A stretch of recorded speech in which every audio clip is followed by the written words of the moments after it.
જંબુસરમાં મનસુખ વસાવાનું કેજરીવાલ પર નિવેદન, લીકર કૌભાંડમાં ફરિયાદ કરી કોંગ્રેસે કરી છે તેવું મનસુખ વસાવાનું કહેવું છે। આપ પાર્ટી ભાજપ સામે ખોટા આક્ષેપ કરે છે।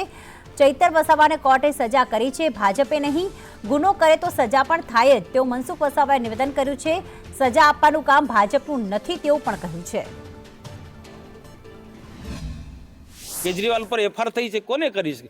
કોંગ્રેસના નેતાઓએ કરેલી છે, જે આ સાથે દેશમાં ગઠબંધન કરવા નીકળ્યા પડે એમના સાથી મિત્રોએ જે તે સમયે અને અમારી પાસે આપણે રેકોર્ડ છે બધાના કોંગ્રેસના નેતાઓ જે આપના જે લીકર પ્રોજેક્ટ બાબતમાં જે કેજરીવાલ પર આરોપ મૂક્યા છે એ કોંગ્રેસના લોકો નેતાઓના છે।